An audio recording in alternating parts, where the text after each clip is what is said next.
Hello again, true crime fans. We've got another mysterious case to explore. The case of Jessica Knott.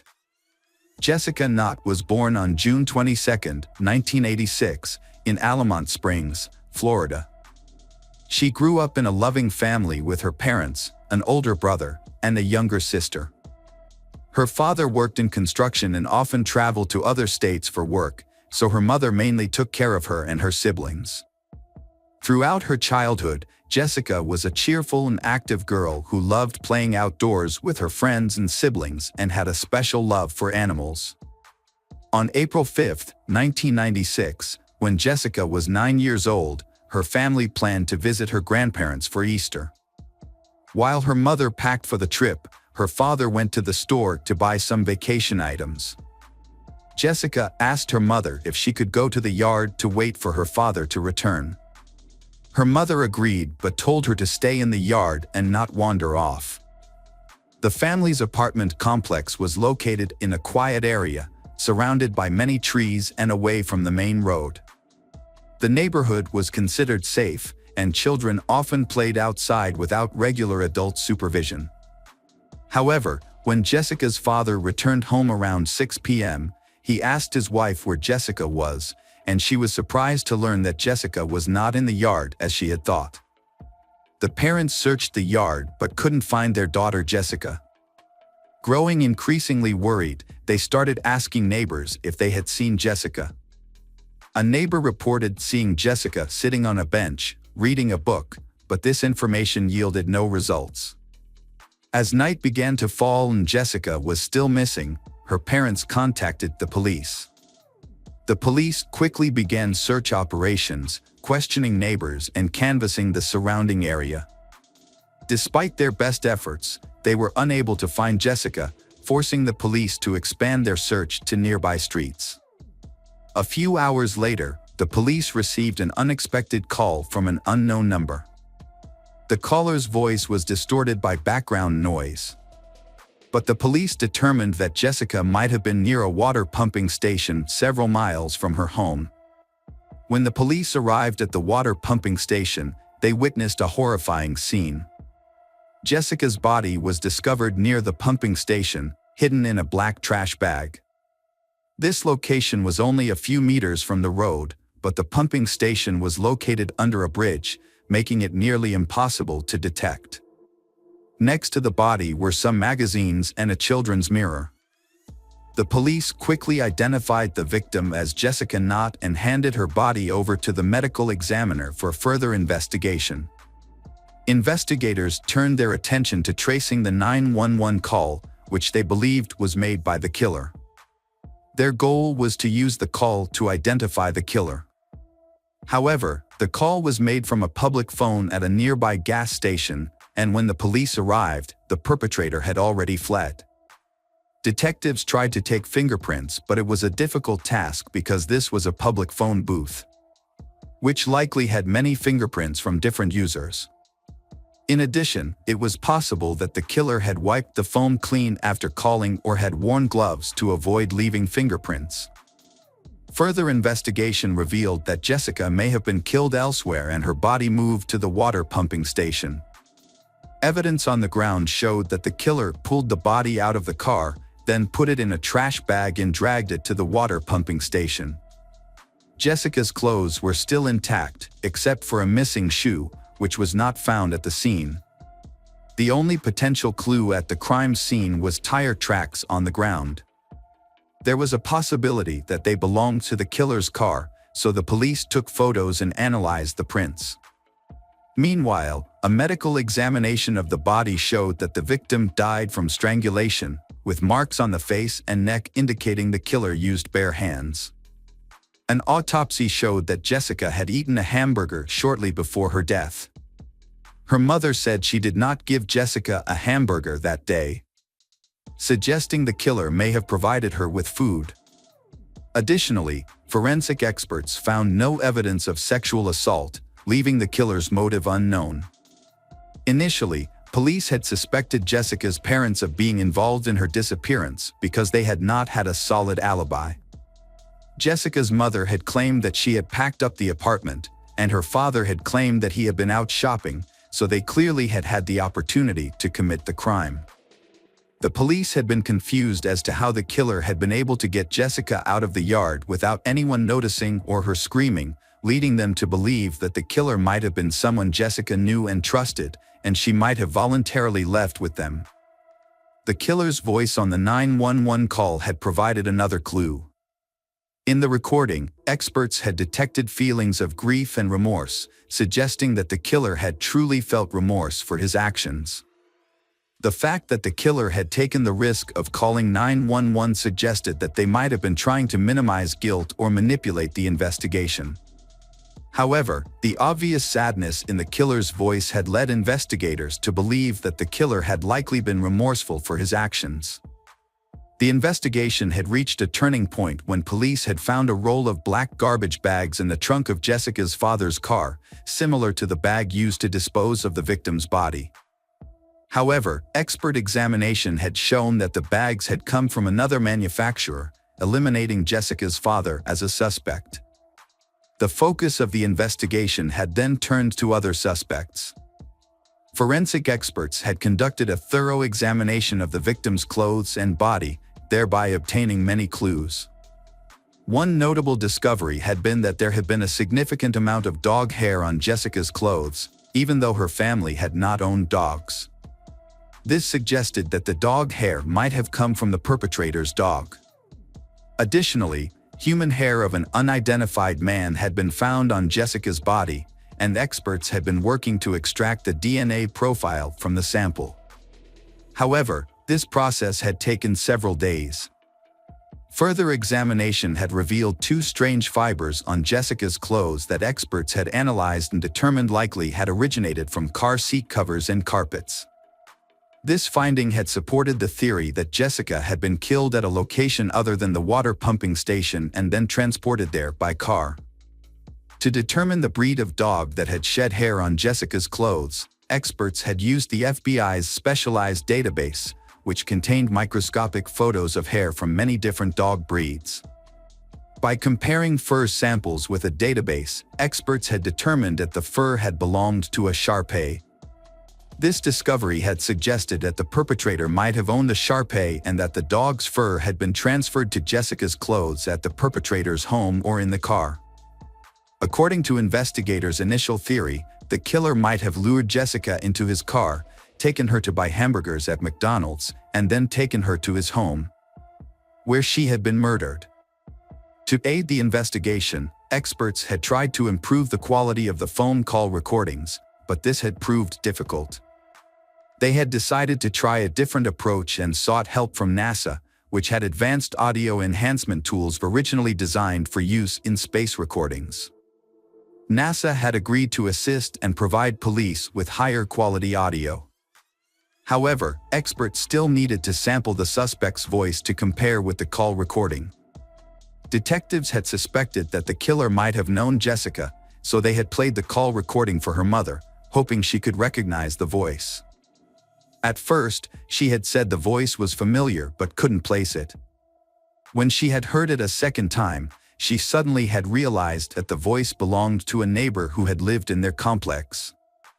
Although she couldn't remember his name, she had told detectives that he often had taken his Shar-Pei for walks in the yard. Police had quickly identified this man as James Crow, 35 years old. Hours after Jessica had disappeared, investigators had questioned her neighbors, including James Crow. James had told them that he had seen Jessica in her yard while walking his dog, Pumpkin, a Shar-Pei.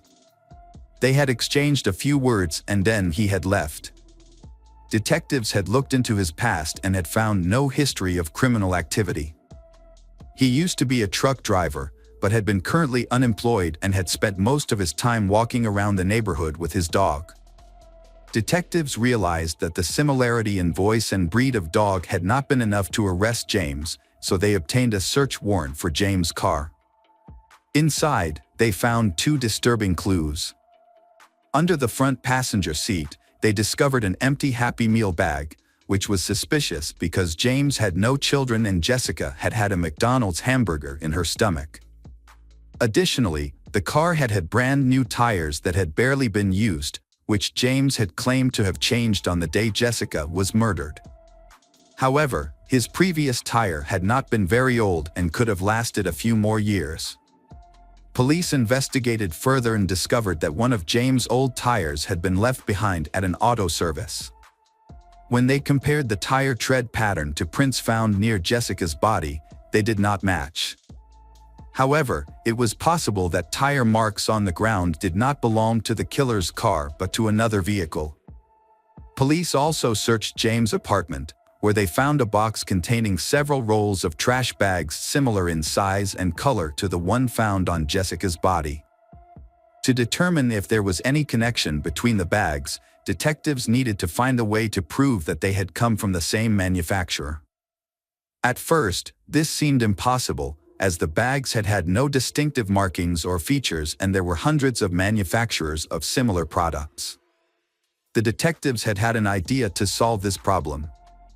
They contacted Roberts, a quality control specialist for the company that had manufactured the bags found in James' apartment.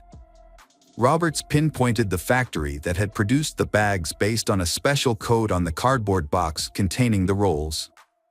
The code indicated that the product had come from a facility in Virginia. Roberts explained that a small amount of iron or titanium was added to the bag's composition, depending on its color. Because the factory produced bags in many different colors, the materials used in production changed constantly, causing the ratio of plastic and iron or titanium to change daily. To take advantage of this information, experts used high-intensity X-rays to measure the presence of iron and titanium in the plastic of handbags from the suspect's apartment and the crime scene. This analysis provided exact ratios of elements, which were identical in both bags. This suggested the bags had been made on the same day and possibly from the same batch. However, there was more to the story than that.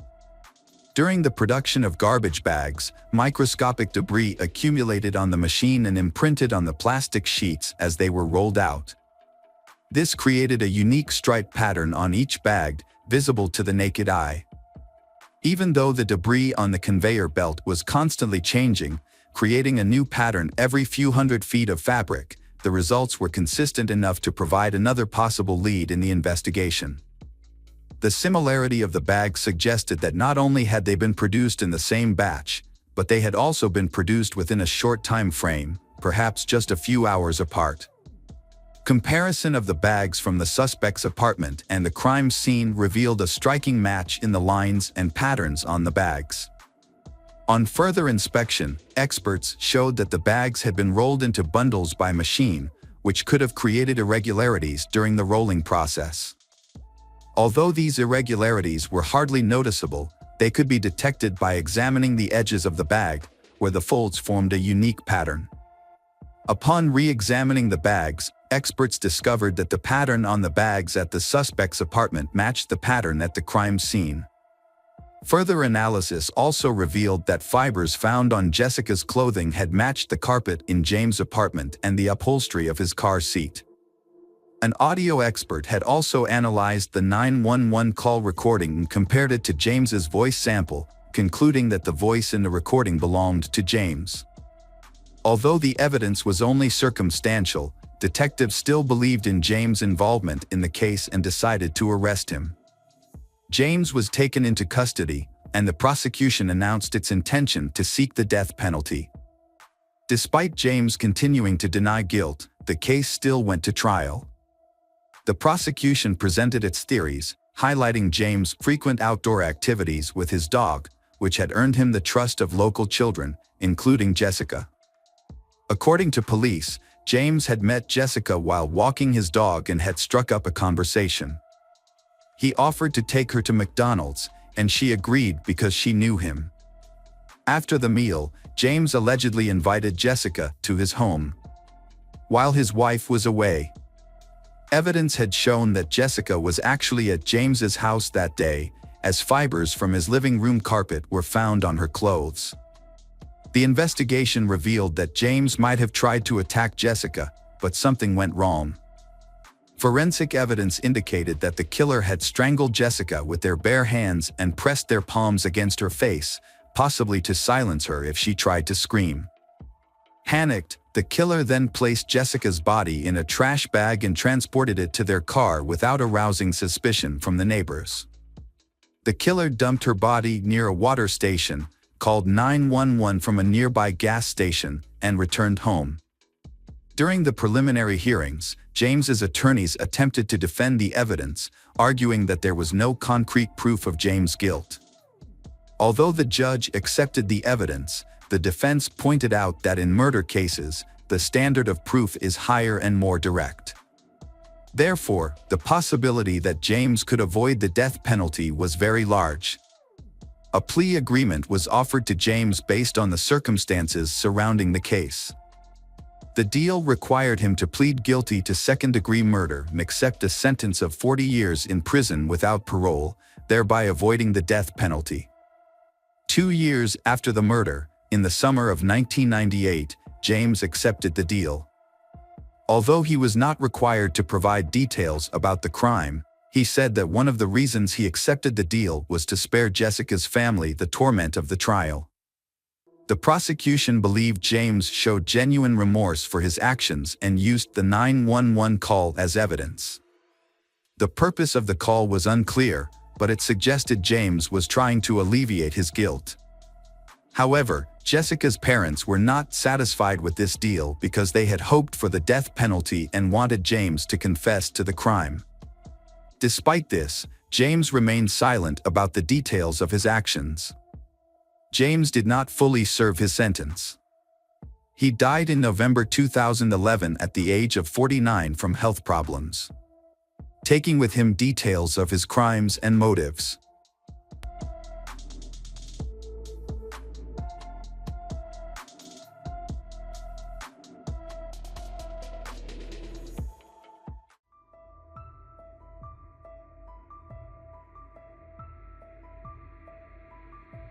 Hello, crime enthusiasts. Are you ready for another chilling investigation? The case of Kirsten Hatfield. Kirsten Hatfield was born on February 12, 1989, in Midwest City, Oklahoma. Kirsten's father left the family soon after her birth, and her mother, Shannon, moved back in with grandparents. When Kirsten was 2 years old, they moved to their own home. Later, Shannon remarried, but the marriage was short-lived, leaving Shannon to care for her 2 young daughters alone. Kirsten, being the older sibling, took on a lot of responsibility, helping her mother care for her younger sister, Faith. Kirsten and Faith shared a bedroom, while their mother slept in the adjacent room. On May 13, 1997, Shannon put her daughters to bed as usual. Kirsten was 8 years old, and Faith was 3. However, Faith had already fallen asleep, so Shannon only said goodnight to Kirsten and left the door to their room slightly open, as she always did, in case Kirsten or Faith needed her. At around 3 a.m., Shannon was awoken by a noise coming from the girls' room. Thinking one of her daughters was awake, Shannon got out of bed to check on them. As she approached the door, the noise stopped. Assuming her daughters had gone back to sleep, Shannon was about to return to her room when she noticed that the door to their room was now completely closed. This was unusual, as she was certain she had left it slightly open. She wondered if one of them had closed the door or if she had simply forgotten to leave it open. Shannon opened the door slightly to check, but she didn't enter the room before returning to bed. Shannon went to wake up her daughters at 6:30 a.m. the next morning, but only found Faith in their bedroom. Shannon asked Faith where Kirsten was, and when Faith said she didn't know, Shannon began a thorough search of the house. However, Kirsten was nowhere to be found. Shannon then checked outside the house and contacted the parents of Kirsten's friends to see if she had come to their house. But no one had seen her. Shannon's search efforts led her to call her father, who lived nearby, to see if Kirsten had gone to his house or not. Unfortunately, he hadn't seen her either. At this point, Shannon realized Kirsten was missing, and her father advised her to call the police. When the police arrived, they initially thought Kirsten might be hiding in the house or had simply wandered off for a walk, given the town's low crime rate. However, upon inspecting Kirsten's room, they found the window slightly open with a few drops of blood on the frame. This raised their suspicions that something more serious had occurred. Further investigation led them to discover a piece of children's underwear stained with blood on the ground outside the window. After confirming with Shannon that the underwear belonged to Kirsten, the police realized they were likely dealing with a kidnapping. More officers were called to the scene to assist with the investigation, which marked the beginning of a more extensive search for Kirsten. The police investigation into Kirsten's disappearance began with a search of the area around the house. During this search, the police spoke with Kirsten's mother, who reported hearing a noise at 3 a.m. and now realized that it may have been the sound of her daughter being taken. Despite the search, nothing suspicious was found, and the police began canvassing the neighborhood, speaking with all the residents. Unfortunately, none of the neighbors reported seeing or hearing anything unusual on the night of the abduction. However, one neighbor did mention being woken up by a barking dog around 3 a.m., which coincided with the time of the abduction. With no solid leads, investigators turned to a child psychologist to interview Faith, who was only 3 years old. Despite her young age, Faith was able to share what she had witnessed, but her statement was limited to a single phrase: "A bad person came and took my sister." This confirmed that Kirsten had not left the house voluntarily, but unfortunately, it did not provide any further information about the perpetrator or Kirsten's whereabouts. Detectives had to restart the investigation practically from scratch. Their initial suspicion leaned towards someone who knew Kirsten well, as it seemed unlikely that a stranger could abduct her from her own room without a sound. Working on this theory, police discovered that Kirsten's mother, Shannon, had a history of drug-related problems. The detectives considered the possibility that the abduction might be related to this. Perhaps the mother owed money to some people in the criminal underworld, and they decided to take her daughter as payment. The police did not rule out the mother willingly handing over her daughter. This would explain why the abduction happened almost silently. The investigation into Kirsten's disappearance continued, with detectives initially speaking to Shannon, her mother. Shannon denied any involvement, claiming to have been clean from substance abuse for some time and insisting she would never harm her daughter. Although detectives were not convinced of Shannon's innocence, they could not find any evidence to prove her involvement. The police then turned to the public for help, using the media to ask for any information that might be relevant to the case. In response, they received hundreds of calls, but most of the calls were fruitless. However, one clue provided a promising lead. A woman reported her boyfriend's suspicious behavior, including aggressive outbursts and a disturbing threat he made during an argument. The police investigated the man and discovered that he knew Shannon's brother, which meant Kirsten might have known him too. Additionally, the man had a history of drug use and assault, and he had previously been familiar with the Hatfield family home. Despite this, the investigation ultimately found that the man had a solid alibi for the time Kirsten went missing. Multiple witnesses confirmed that he was at a bar until around 4 a.m. on the night of the disappearance, making it impossible for him to have abducted Kirsten. Detectives pursued multiple leads, but each one led to a dead end. As time passed, the hope of finding Kirsten alive began to fade. Kirsten's mother, Shannon, refused to give up. She took matters into her own hands, determined to find her daughter. She gave interviews to local media outlets, distributed flyers, and even investigated potential suspects on her own. However, Shannon faced numerous obstacles. Many local businesses refused to display Kirsten's flyers, citing company policies. She also attempted to meet with the state governor, but was unsuccessful. Shannon established a volunteer center to help find Kirsten. The center focused on distributing flyers and engaging with the media. However, Shannon encountered new challenges.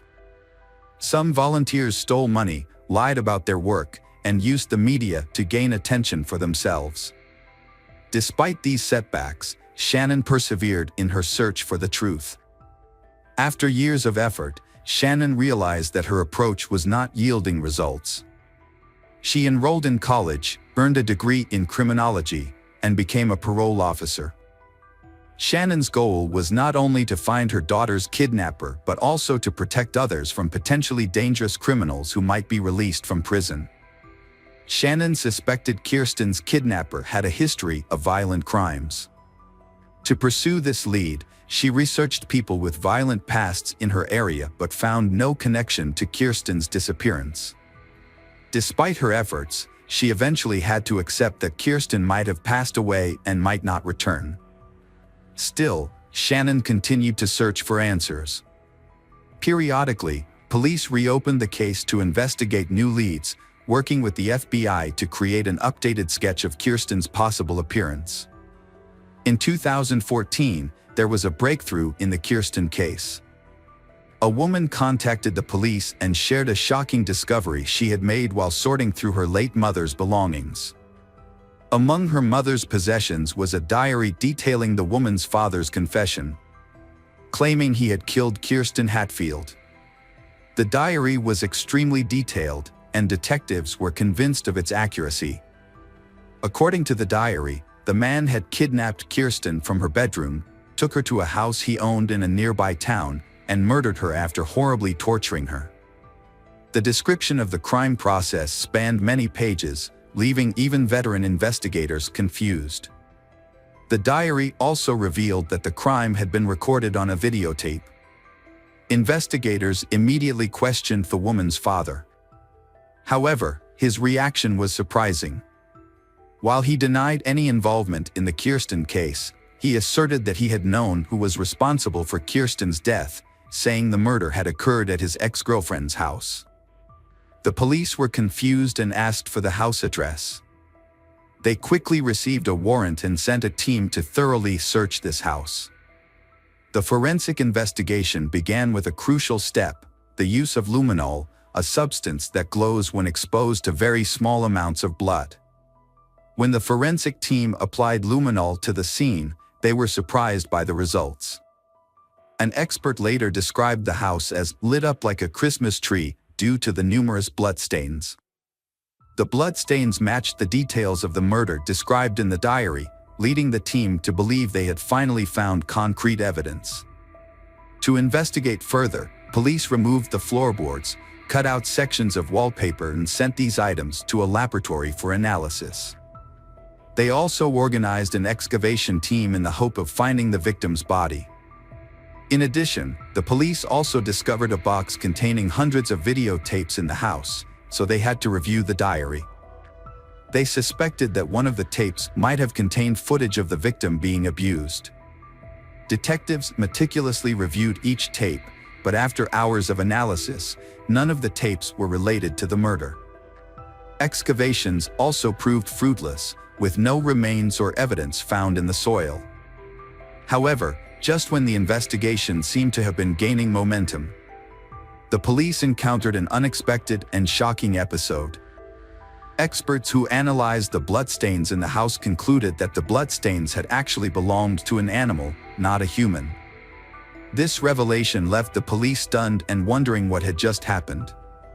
Had someone deliberately deceived them with a cruel joke? Or was the person writing the diary struggling with mental health issues and convinced by a false narrative that had developed in their mind? The truth was still unknown. Detectives had run out of leads in Kirsten's case, and the case was once again stalled. In an effort to revive the investigation, the case was reassigned to a new detective named Daryl Miller in the summer of 2015. Miller decided to start from scratch and review all existing documents and records. During his scrutiny, Miller discovered something surprising. His predecessors had overlooked some key evidence, including blood found on Kirsten's windowsill and on her underwear. The evidence had been stored in a warehouse. but shockingly had never been sent to a laboratory for analysis. Miller suspected that the reason for this might have been because police initially thought the blood belonged to Kirsten, which would not have yielded any useful results. However, Miller decided to send them to the laboratory for analysis. The results were surprising. The blood sample did not belong to Kirsten, but to an unidentified man. This was a significant breakthrough after many years of investigation. Miller decided to collect DNA samples from all the men who had participated in the investigation since the kidnapping. Police tracked down each person on the list and sent their DNA to a lab for analysis. Everyone was cooperative and provided their DNA samples quickly. Miller patiently waited for the results, and finally he received a call from the lab. Experts had analyzed one of the samples and found a perfect match with bloodstains found on the window and the victim's underwear. The DNA belonged to Anthony Palma, 56. The Hatfield family's neighbor who lived across the street. Anthony had been one of the first people the police spoke to on the day of the abduction. At the time, he claimed to have woken up around 3 a.m. due to his dog barking. Now that his DNA had been linked to the crime scene, detectives decided to bring him in for further questioning. Although the DNA evidence was sufficient for a conviction, the investigators hoped to obtain a confession from Anthony. A confession would expedite the trial and potentially lead them to Kirsten's body, which was still missing. To get Anthony to talk, the detectives invited him for questioning, telling him it was a routine process. They claimed they were re-interviewing everyone, including neighbors, to gather new information. In reality, their goal was to get Anthony to admit whether he had ever been inside the Hatfield family home. Detectives asked Anthony to recall any additional details about the night in question. He retold the same story he had shared 18 years earlier. But this time he added a new detail. He claimed to have seen a white car parked outside Kirsten's house, although he didn't think much of it at the time. The police then asked Anthony about his relationship with Kirsten and her family. He stated that he knew them as neighbors, but he had never interacted with Kirsten personally. He maintained that he got along well with the other neighborhood children, who would often ask him for help fixing their bikes or visit him for candy. This conversation became a critical point in the investigation, as the police had discovered Anthony's blood on the windowsill of Kirsten's bedroom. When they asked if he had ever entered the house, Anthony claimed he had not. This statement raised suspicions, as the presence of his blood suggested otherwise. The detectives faced a challenge. Anthony's blood was fresh, suggesting it had been left recently, but he had had a visit to the house when it belonged to a friend. The investigators decided to move forward with the interrogation. Informing Anthony that his blood had been found in Kirsten's room and on her underwear. Anthony repeatedly denied ever entering the house, despite the evidence to the contrary. The investigators attempted to extract a confession, but he consistently maintained his innocence. The detectives changed their approach and exited the room, leaving Detective Miller to speak with Anthony privately. Miller entered with a photo of Kirsten, placing it in front of Anthony. However, Anthony promptly pushed the photo away, refusing to look at it for the remainder of the conversation. Miller asked various questions, attempting to prompt Anthony into a confession, but he continued to deny any involvement. Failing to obtain an admission of guilt, the police ended the interrogation and apprehended Anthony. A subsequent search of his residence, made possible by a search warrant, uncovered no evidence of Kirsten's remains or any other relevant evidence. During the trial, Anthony repeatedly denied any involvement in the crime. But DNA evidence told a different story. As the trial progressed, new details emerged that the police had initially overlooked. It was revealed that Anthony had a history of run-ins with the law, including a prior conviction for breaking into a girl's bedroom and assaulting her. He had also been imprisoned in the 1980s for a violent attack involving a weapon. Anthony's past convictions signaled his dangerousness, yet were overlooked in 1997. In 2017, a jury returned a guilty verdict for Kirsten's kidnapping and Kirsten's murder, and Anthony was sentenced to life in prison. Despite the guilty verdict, Anthony never disclosed the location of Kirsten's body. Kirsten's mother refused to give up hope, however. She consistently reached out to Anthony, calling and visiting him in prison, in an effort to find out where Kirsten's body was. She spent hours trying to extract the truth from him, but ultimately, she was unsuccessful. Tragically, in 2019, Anthony was killed by his cellmate, who was motivated by a desire for revenge for Anthony's horrific crime against a child. As a result, Kirsten's family's only hope of finding Kirsten's body now depends on hikers or tourists who might stumble upon it in remote national parks, where Anthony may have buried her.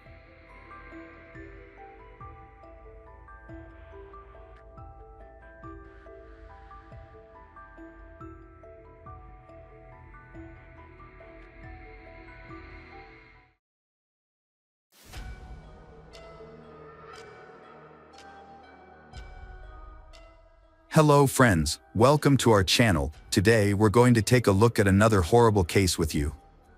The case of Wang Nan. Wang Nan, born in 1987 in Nanjing, China, a major city and former capital, Wang Nan grew up in a relatively affluent family. Her parents provided her with the best possible education and encouraged her to develop her talents. After completing her secondary education, Wang Nan enrolled in a prestigious university, where she studied business and finance, and also learned several foreign languages. Upon graduation, she landed a job at a large travel agency, where she quickly proved herself to be a valuable, responsible, and motivated employee. Her career advanced rapidly, and she was soon sent to Thailand to head a new branch and oversee its development. Wang Nan worked as a top manager for several years before deciding to leave the agency to start her own business. She opened a Chinese restaurant in Bangkok, which she managed successfully, and it eventually grew into a small but popular chain. Wang Nan was a thriving young entrepreneur who had devoted her life to her career. With her constant business engagements, she barely had time for socializing or dating, and her loneliness became a normal part of her life. At almost 30 years old, Wang Nan was well established in Thailand, having lived there for a while and become proficient in the language. However, she strived for further improvement, taking additional courses to learn Thai at a training center. There, she met a young man named Yu Xiaodong, who initially stared at her before introducing himself in his native language. They exchanged brief conversations, and he inquired about her reason for studying the language. Wang Nan replied that it was for business purposes, and Yu Xiaodong proposed exchanging business cards to potentially meet up Sunday. Although Wang Nan was not interested in continuing the conversation, she still politely gave him her business card. Yu Xiaodong also gave Wang Nan his own business card, which said that he worked in the import-export industry in Bangkok. Not very impressed, Wang Nan put the business card in her wallet and forgot about it. Yu Xiaodong was the only one who showed genuine interest in Wang Nan, and he wasted no time in calling her the very next day. However, she was preoccupied with work and couldn't spare even a few minutes to talk, so she declined his invitation to meet for coffee. A few days later, Yu Xiaodong asked her out again, but Wang Nan turned him down once more, citing her busy schedule and preparations for an upcoming business conference where she hoped to expand her professional network. Undeterred, Yu Xiaodong showed up at the conference with a stunning bouquet of flowers and waited for Wang Nan to become available. When she was free, he approached her and asked her out once more. This time, Wang Nan was charmed by his persistence, which was a new experience for her. No one had ever pursued her so relentlessly before, so she agreed to meet him for dinner. As it turned out, Yu Xiaodong's interest in Wang Nan was more than just a passing infatuation. He was completely smitten. He showered her with attention, surprise gifts, and romantic gestures, including sending flowers to her doorstep every morning with sweet notes attached. He also called her at least twice a day to wish her good morning and good night. Wang Nan had mixed emotions about the situation. While she was irritated by Yu Xiaodong's all-consuming infatuation, she was also flattered that someone was making such an effort to win her heart. As a result, she found herself unexpectedly entering into a romantic relationship. Yu Xiaodong went out of his way to woo her, not only romantically but also by trying to be perfect in every aspect of their relationship. He shared her interests and opinions, learned to cook her favorite meals, and planned exciting activities for them to enjoy together. He was also eager to help her with her work and household chores at a moment's notice. Wang Nan was over the moon with happiness, feeling as though she was living in a fairy tale. Yu Xiaodong's behavior, however, was moving at a breakneck pace. Despite having only been together for a few months, he was already making plans for their wedding and discussing potential names for their future children. This made Wang Nan uncomfortable, but Yu Xiaodong would counter by pointing out that they were both in their 30s and that it was time for them to start thinking about building a family. That night, Yu Xiaodong wrote a heartfelt letter to Wang Nan, expressing his deep affection and commitment to being a good husband and father. The next morning, he arrived at her doorstep with a bouquet of flowers, reiterating his seriousness about marrying her.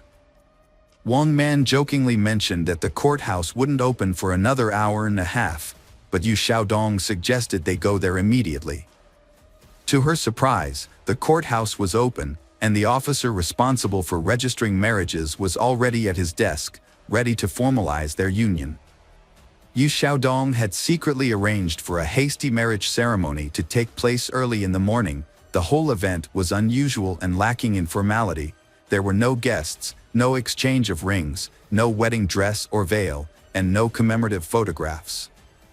Wang Nan couldn't shake the feeling that the whole thing wasn't really happening, especially since she hadn't even introduced her new husband to her mother, with whom she was extremely close.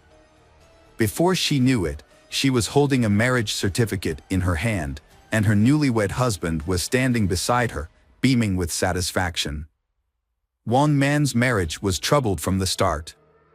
She had second thoughts about marrying Yu Xiaodong almost immediately after the wedding. Initially, she had hoped he would be a reliable partner, a man she could depend on. Unfortunately, her expectations were not met, and her new husband's true nature soon revealed itself. Yu Xiaodong spent most of his time at home playing video games, using his wife's money without contributing to their household expenses. Whenever his wife asked him why he wasn't working, he claimed his business was slow due to seasonal fluctuations and that he was just taking a break. However, her suspicions grew as time passed, and she decided to investigate his business. Her findings shocked her. His supposedly successful import-export company existed only on paper and business cards. Wang Nan was horrified, realizing too late that she should have had a prenuptial agreement. Now, her husband could freely spend her earnings, and if they divorced, he would claim her assets. During a tense conversation, Yu Xiaodong broke down in tears, promising to turn his life around and find a good job. However, it soon became apparent that he had no intention of looking for work and was content to rely on his wife's support. Yu Xiaodong, a grown man, consistently acted like a child. He spent most of his time playing computer games and expected his wife, Wang Nan, to pay for his personal expenses whenever he helped out around the house or assisted her at the restaurant. Wang Nan eventually had enough and told him she would no longer give him money unless he got a job. The next day, Yu Xiaodong disappeared, taking their marriage certificate and Wang Nan's identity card with him. Wang Nan only discovered the missing documents that evening when her accountant called to inquire about a large transfer of funds from her account. She was shocked, as she had not authorized the transfer. However, she immediately suspected her husband's involvement. It turned out that Yu Xiaodong had transferred more than $500,000 into his own account, using the stolen documents to deceive the bank into thinking it was their joint decision to transfer their shared money. Wang Nan quickly reported the theft to the police, who tracked down Yu Xiaodong a few hours later as he attempted to withdraw some of the stolen money. Confronted by the police and his wife, Xiaodong broke down and begged for forgiveness on his knees. He confessed to losing a large sum of money through gambling, which had led to threats of death and demands to repay the debt. This was not his first brush with the law, as he had previously served an 8-year prison sentence for robbery in his home country of China. Wang Nan was consumed by shame as she learned the truth about her husband's past. Despite this, she believed that his addiction to gambling was a disease that could be overcome, and she wanted to help him recover and return to a normal life. To support him, Wang Nan agreed to pay off half of his debt and offered him a job as heger of one of her restaurants. Initially, Yu Xiaodong appeared to be grateful for the opportunity and took his new role seriously. He even developed a promising strategy for the restaurant's growth. However, his enthusiasm was short-lived. Before long, he began to spend more time playing computer games and indulging in other leisure activities. Meanwhile, Wang Nan discovered she was pregnant and shared the news with her husband. Yu Xiaodong initially expressed reservations about the pregnancy, and in a moment of hesitation, asked his wife to consider an abortion, which she flatly refused. The disagreement escalated to the point where he threatened divorce and division of their property, but eventually, his demeanor softened, and he apologized for his rash words. Yu Xiaodong later admitted that his outburst was driven by emotional anxiety, but ultimately, he was happy about the impending arrival of their child. However, things took a dramatic turn 2 months later. During a fateful trip, Yu Xiaodong suggested that his wife purchase life insurance, citing the pregnancy as a reason to safeguard her well-being and that of their unborn child in the event of any unforeseen circumstances. This seemingly caring gesture came after a period of harmony in their marriage, where he had been attentive, supportive, and diligent in his role as a husband and expectant father. Wang Nan quickly agreed to her husband's suggestion and even wondered why she hadn't thought of it herself. They purchased insurance the very next day. A couple of weeks later, Yu Xiaodong proposed a vacation to help them relax and unwind. Wang Nan was initially hesitant, but her husband was insistent. He pointed out that they had never had a honeymoon and that traveling with a baby would be difficult in the coming years. He also felt that they needed a break to clear their minds of the stress and negativity they had been experiencing. Wang Nan was eventually won over by her husband's arguments and agreed to the trip. He took charge of planning the entire vacation, choosing the destination, booking the hotel, and organizing activities that would be enjoyable and educational, yet not too strenuous for Wang Nan's pregnant state. Wang Nan was happy to leave the planning to her husband and was pleased to see how much effort he was putting into making their vacation special. On June 7th, they visited the park for the first time and spent most of the day exploring its many beautiful sights and lookouts. However, as the summer evening wore on, the park became increasingly crowded, with tourists everywhere. As the sun began to set, Wang Nan noticed that her husband, Yu Xiaodong, was growing angry and nervous. When she asked him what was wrong, he explained that the crowds were ruining their chance to enjoy a romantic sunset in peace. Despite his initial frustration, Yu Xiaodong tried to make the most of the situation, suggesting that they could still have a romantic moment as the sun set. As the park began to clear out, he climbed the fence of the observation deck and called out to his wife, Wang Nan, to join him, promising her an incredible view. However, Wang declined, citing the darkness and potential danger. Yu Xiaodong became angry but eventually returned to his wife, suggesting that they should come back to the park another time to watch the sunrise together. The Wang Nan and Yu Xiaodong returned to their hotel late on Saturday night, so they decided to sleep in and head back to the reserve early on Sunday morning.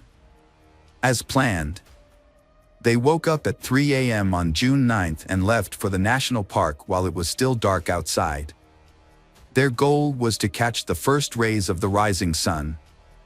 When they arrived, they found the park nearly empty, with hardly any other visitors. They watched the sunrise together on an observation deck. Then, Yu Xiaodong encouraged his wife, Wang Nan, to join him at the cliff's edge to see some ancient rock paintings. Initially hesitant, Wang Nan trusted her husband's assurance that he would help her climb down and back up safely.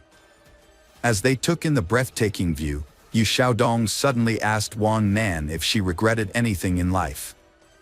She replied that she did not. However, in a shocking turn of events, Yu Xiaodong's demeanor changed. He touched his wife's hair, kissed her cheek, whispered "die" in her ear, and then pushed her off the cliff. To avoid detection, he checked their surroundings to make sure no one had witnessed the incident. Looking down, he couldn't see where Wang Nan had fallen. And the silence indicated that there were no witnesses below. Yu Xiaodong calmly walked towards the park exit, planning to report the incident after his wife was surely dead. However, hikers who had wandered off the trail spotted Wang Nan's body on the rocks and immediately called for rescue, reporting the incident. As Yu Xiaodong was leaving the reserve, several emergency vehicles sped past him, sirens blaring. Realizing what was happening, he quickly returned to the scene, pretending to be distressed. There, he put on a convincing performance, crying and begging for help. Convinced that his wife was dead and no one would discover the truth, he remained unaware that Wang Nan's fall had been broken by tree branches, which reduced her speed before she landed on bushes and then rolled onto the rocks. This series of events cushioned the impact, saving her life and that of their child, although she suffered severe injuries. Yu Xiaodong was overcome with grief, crying and lamenting the loss of his wife and child. However, his wife suddenly regained consciousness and attempted to speak, but was unable to. The people around her noticed the genuine horror on Yu Xiaodong's face, but he quickly composed himself and leaned in close to his wife. In a hushed tone, he warned her in Chinese to remain silent if she wanted to survive. Wang Nan's injuries were severe, including head trauma, multiple fractures, lacerations, soft tissue contusions, ruptured internal organs, and massive blood loss. Her spine was also severely damaged, leaving doctors concerned that even if she survived, she would likely be paralyzed and never walk again. One man spent several days in a coma, connected to life support machines, during which time her husband remained by her side constantly. However, despite his devoted appearance, Yu Xiaodong's intentions were sinister. Every time he was alone with his wife, he thought about how to complete the job without arousing suspicion. His actions were a ruse, hiding his true intentions behind a mask of love and devotion that he examined the devices, but couldn't find a way to quietly disable them. Wang Nan slowly regained consciousness. When she did, her husband was beside himself with fear. He stayed with her constantly, terrified that she would reveal the truth to the police at any moment. When they were alone, he threatened her again, saying he had nothing to lose. During the initial police interrogation, the Wang Nan supported her husband's claim that her fall was caused by dizziness. However, when her husband briefly left the room, Wang Nan asked the nurse to call the police again and prevent her husband from re-entering. It was then that she recounted the disturbing story of her fall, alleging that her husband had attempted to kill her. Yu Xiaodong suddenly burst into the room, shouting that his wife was delusional due to her head injury and that he would never harm her or their baby.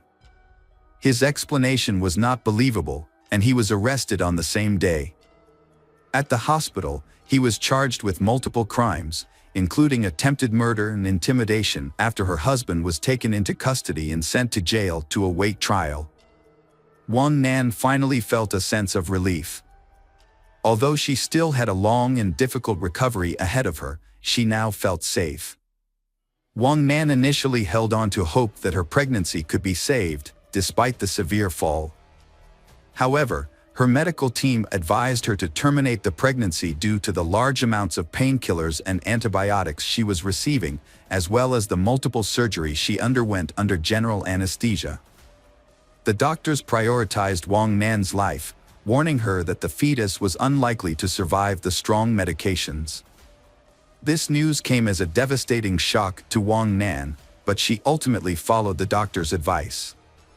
During the trial, Yu Xiaodong vehemently denied any wrongdoing, sticking to his claim that the incident was an accident. He remained calm and composed in prison, hiring skilled lawyers and expressing confidence that he would either be acquitted or receive a lenient sentence. In contrast, the investigators and prosecutor were convinced that Yu Xiaodong had deliberately committed the crime. Motivated by the prospect of collecting a substantial insurance payout and inheriting his wife's fortune, which was valued at nearly $2.5 million at the time. During an interrogation, Yu Xiaodong made a shocking revelation about his motive for the heinous crime. He disclosed that he was angry with his wife for not paying off his entire debt, which had accumulated due to his gambling habit.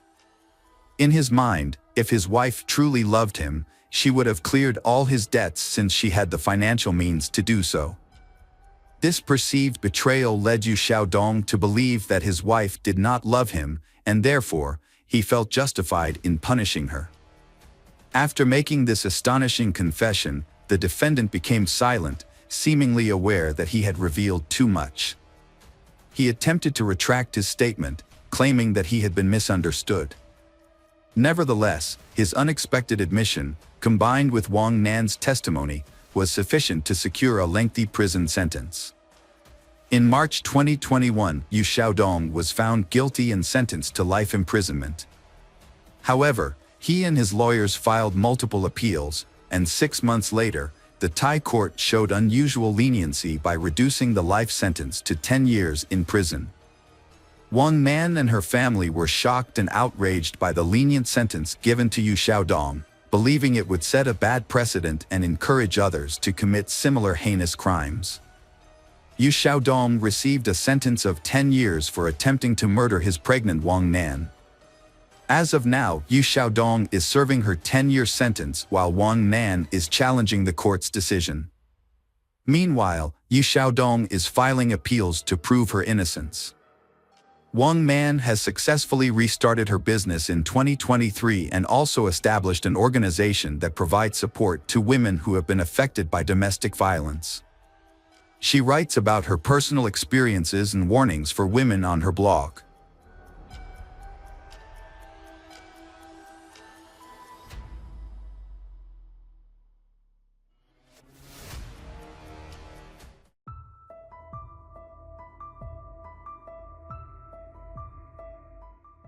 Hello friends, welcome to our channel. Today we're going to take a look at another horrible case with you. The case of Rachel O'Reilly. Rachel O'Reilly was born in 1974 in County Dublin, Ireland. Her biological parents are unknown, but she was adopted at a young age by Rose and Jim Calley, who raised her along with their 4 other adopted children. Rachel was a responsible and driven child. She excelled in school, played sports, helped with household chores, and never caused any trouble. As she grew up, she became a sociable, open, and exceptionally kind person. She got along with everyone and avoided conflict whenever possible. As a teenager, Rachel was a skilled softball player, participating in numerous competitions and setting local records. Her closest relationship was with her adoptive mother, Rose, with whom she shared all her secrets and stayed in close touch even after she got married and had children of her own. Rachel decided to pursue a degree in marketing from a local university after completing high school. She also landed a job as a salesperson at a city department store and continued to play sports for a local team in her free time. Joe O'Reilly, born in 1972 in County Dublin, Joe grew up in a simple family as the second child of his parents, with an older sister. His parents instilled in him the value of hard work and self-reliance, not spoiling him or his sister. Joe was a tall and athletic boy who enjoyed playing softball. After high school, he chose to study advertising through correspondence and took a job as a manager at a department store. A few months later, Rachel would start working at the same store. Joe was 19 years old when he first met Rachel, who was just 17. He was immediately drawn to her and introduced himself, but despite being charmed by her bright smile and blonde hair, she refused to go on a date with him. Undeterred, Joe began to try to win her over, showering her with compliments and small gifts, such as flowers and chocolates, which he would leave at her workstation in the morning. However, no matter how hard he tried, Rachel remained unimpressed. The entire department store staff was entertained by Joe's attempts to get Rachel's attention, and it even became a running joke. Despite initial challenges, Joe persevered. He made an effort to read Rachel's favorite book, hoping to find common ground for conversation. However, it wasn't until he discovered her passion for softball that he made significant progress. Joe attended one of her games, joined in during practice, and showcased his skills on the field. As a result, the team won, and Rachel was finally impressed by his determination and athletic abilities. She agreed to go on a date with him, and their relationship began to blossom. As they spent more time together, Joe went to great lengths to prove his commitment and affection. He planned a surprise trip to Paris, a city he knew Rachel would love. In a romantic gesture, he proposed to her at the top of the Eiffel Tower. Rachel was overwhelmed by the surprise and happily accepted his proposal. She thought she had found her perfect match, a true prince who would make her happy for the rest of her life. A few years after their wedding, they had 2 sons. They moved to a peaceful and scenic area in Scotland, where they bought a spacious and cozy home, ideal for raising their children. After the birth of their first son, Rachel left her job to focus on taking care of her family. 2 years later, their second son was born, and Rachel dedicated herself to raising their children. Meanwhile, Joe secured a job at an advertising agency, specializing in outdoor advertising, which proved to be a successful career move for him. Those who knew Joe personally described him as a confident, driven, and charming individual. At work, he demonstrated his responsibility, expertise, and attention to detail. As they grew older and started attending kindergarten, Rachel began working as a distributor for a popular cosmetics company and selling household goods to earn extra income. This job allowed her to interact more with her neighbors, who praised her as a wonderful mother and a kind, open person. Meanwhile, Joe became increasingly absent from home, only returning to sleep, shower, and change clothes. He attributed his absence to his demanding work schedule and an upcoming promotion he was eagerly anticipating. Rachel supported Joe as best she could, but as time passed, they started to drift apart, and their family relationships began to deteriorate significantly.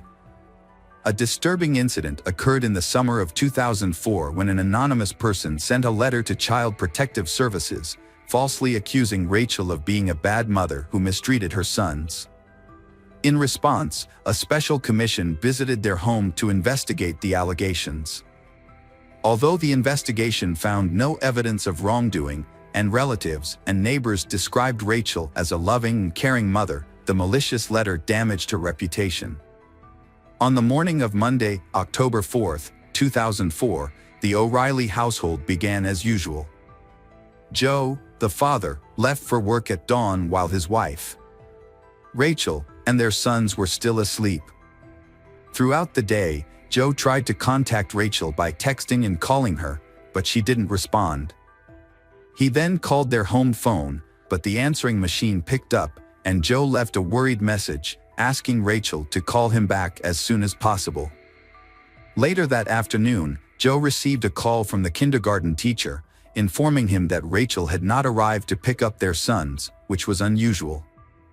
Joe then called his mother-in-law, Rose, to ask if she knew Rachel's whereabouts.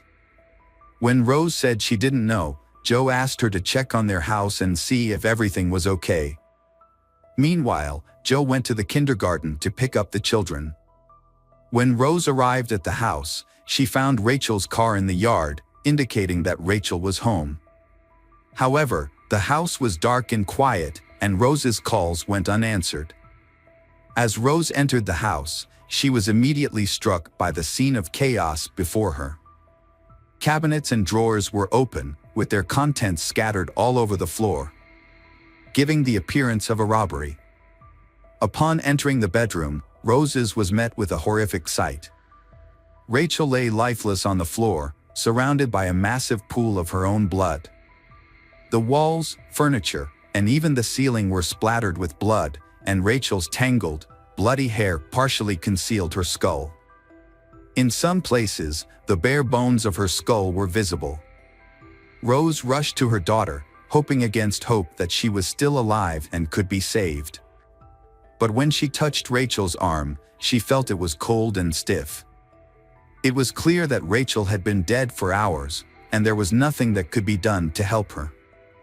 Overcome with grief and unable to collect her thoughts, Rose began screaming and calling for help. She then rushed to the phone to dial the police. Her screams alerted the neighbors, one of whom was a doctor. The doctor was the first to examine the body and confirm that Rachel was beyond help. When Joe arrived at the house, he was met with a crowd of people who had already gathered there. Upon learning of his wife's death, he was overcome with grief, screaming and running inside the house, exclaiming that he didn't believe the news. In the bedroom, he became hysterical beside his wife's body, crying and vowing to kill the person responsible for her murder. According to the police officers who responded to the scene, the crime was one of the most brutal they had ever encountered. The victim, Rachel, had been beaten to death with a heavy blunt object with incredible force. It appeared that she had been attacked from behind, as she showed no signs of having tried to resist or fight back. At first, the scene resembled a robbery, but the investigators' instincts suggested that the brutality of the attack indicated a personal motive or intense dislike. However, it was unclear who would have wanted to harm the Rachel, who was a mother of two. The detectives began by interviewing Rachel's family members and neighbors, who all confirmed that she was a friendly person with no known enemies or conflicts. None of the neighbors reported seeing or hearing anything suspicious on the day of the murder.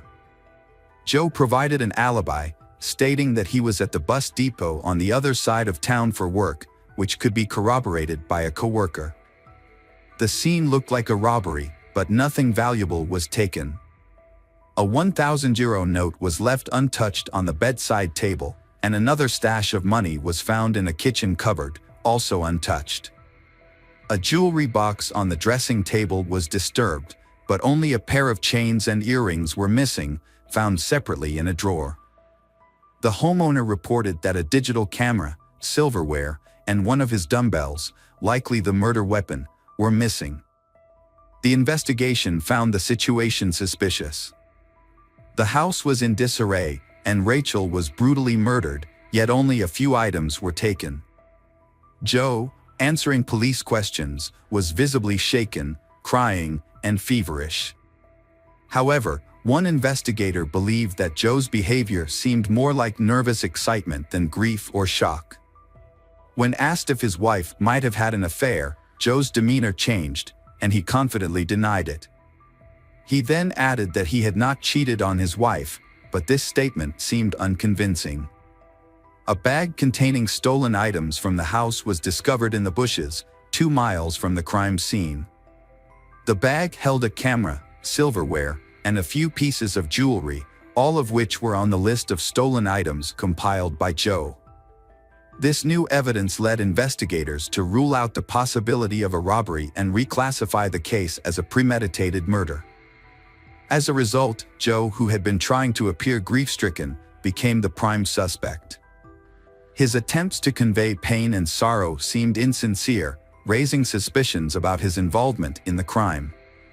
Joe didn't have an alibi to present, so the detectives had to investigate the details of his day to piece together what happened.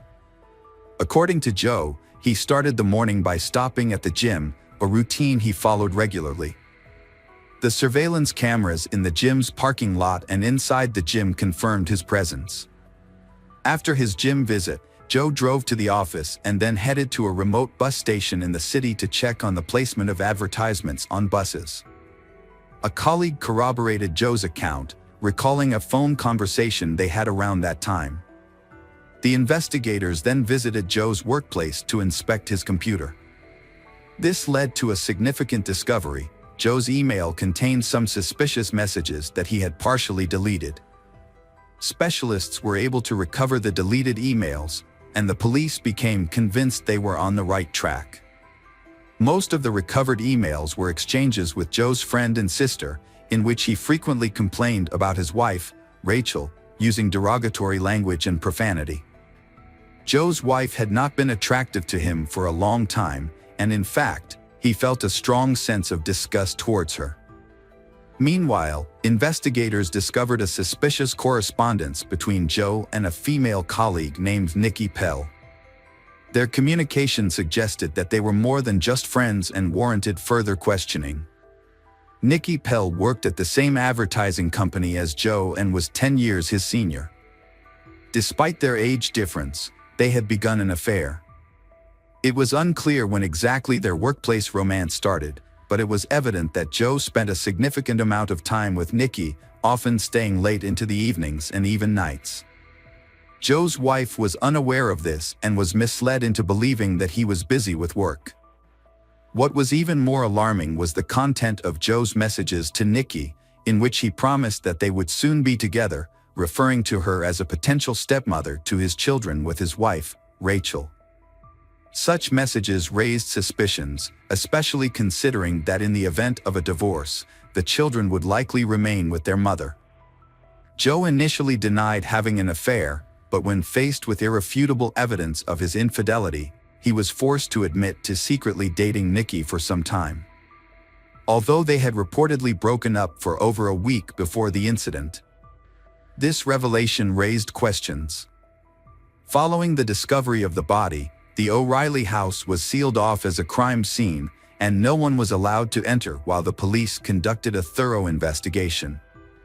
During this time, Joe stayed with his sister, and the children stayed with their grandparents. At the funeral, Joe was surprisingly calm and appeared to avoid the casket containing his deceased wife's body. When it was his turn to say goodbye, he did so hastily and without emotion. As he left, he appeared unconcerned, saying that the casket could be closed and buried once the family was allowed to return home. When they returned, everything in the house appeared to be in the same condition as the day of the murder, except for the body on the floor. Joe asked his in-laws to accompany him to the scene of the crime, and they agreed, thinking he needed their emotional support. However, as they walked around the room where Rachel had been murdered, Joe began to speculate about the killer's actions. He graphically described the attack, pointing to dried blood spatters and reenacting the blows with his arms. Joe suggested that the perpetrator might have washed his hands and the crime weapon in the bathroom before taking it with him. Although his detailed and unsettling account seemed like an attempt to process his grief, his parents-in-law couldn't shake the feeling that he was reenacting the crime. Rose, in particular, secretly suspected that Joe might have been the one who killed their daughter. Immediately following the funeral, Joe began aggressively seeking media attention. He granted numerous interviews and even invited reporters into his home, providing them with a tour of the crime scene while recounting the events that transpired. 3 weeks after the tragedy, the Rachel loved ones agreed to participate in a television program about the crime. However, while Rachel's parents appeared to be overcome with grief, Joe's behavior on set was remarkably different. He interacted with the makeup team, showing concern for his on-camera appearance, and during breaks, he eagerly accepted and enjoyed the offered snacks and coffee, behaving more like a celebrity than a grieving family member. The police, who were still looking at Joe, decided to follow him and found that from the set he went straight to his mistress Nikki, who spent the night. By that time, the last doubts that he was the killer had already been dispelled, and it remained only to collect irrefutable evidence for the court. Collecting evidence proved to be a time-consuming and challenging task. The main piece of evidence, the murder weapon, remained elusive. Despite this, investigators accumulated enough supplementary evidence.